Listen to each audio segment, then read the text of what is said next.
Hello guys, evening time ആയപ്പോൾ ഞങ്ങളൊന്ന് വല്യമ്മയുടെ വീട് വരെ പോകട്ടോ. അങ്ങനെ പോണ വഴിക്ക് നമ്മളൊന്ന് സ്കൂപ്സോയിൽ കയറി ഐസൊക്കെ കഴിച്ചിട്ടുണ്ടായിരുന്നു.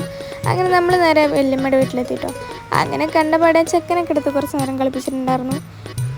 അങ്ങനെ അതൊക്കെ കഴിഞ്ഞ് നമ്മൾ നല്ല ചൂട് ചായയും ഉള്ളിവടയും കഴിച്ചിട്ടുണ്ടായിരുന്നു. അത് കഴിഞ്ഞ് നേരെ മാങ്ങ പറിക്കാൻ പോയിട്ടോ. അങ്ങനെ കുറേ മാങ്ങ ഉണ്ടെന്ന് വല്യമ്മ പറഞ്ഞപ്പോൾ എന്തായാലും പറിക്കാമെന്ന് വെച്ചു.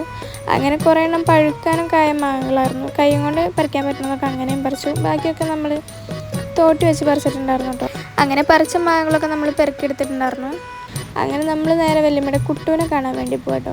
അപ്പോൾ ആൾ നമ്മളോട് നല്ല വെയിറ്റിംഗ് ആണ്. അപ്പം നമ്മൾ കുറേ വിശേഷങ്ങളൊക്കെ പറഞ്ഞ് നേരെ കുട്ടൂൻ്റെ അടുത്തെത്തി. കുട്ടൂന് എന്തായാലും വല്യമ്മനോട് നല്ല സ്നേഹമായതുകൊണ്ട് പിക്കെടുക്കാൻ നിന്നപ്പിക്കും ആൾ ഓടിക്കളഞ്ഞു കേട്ടോ. അങ്ങനെ അതോ കഴിഞ്ഞ് നമ്മൾ നേരെ കുറച്ച് വാട്ടർ മെലനൊക്കെ കഴിച്ചു. അതോ കഴിഞ്ഞ് മുരിങ്ങ കഴിച്ചിട്ട് കുറേ ആയി, മുരിങ്ങയില്ല കേട്ടോ. അങ്ങനെ അതിൻ്റെ ഒരു കൊമ്പൊക്കെ ഒടിച്ചു. അതിൽ കുറച്ച് മുരിങ്ങയൊക്കെ എടുത്തിട്ടുണ്ടായിരുന്നു. പിന്നെ മാങ്ങയൊക്കെ ഉപ്പും മുളകിട്ട് കഴിച്ചിട്ടുണ്ടായിരുന്നു. പിന്നെ അതോ കഴിഞ്ഞ് നമ്മൾ നേരെ തിരിച്ച് വീട്ടിലോട്ട് പോരാണ്.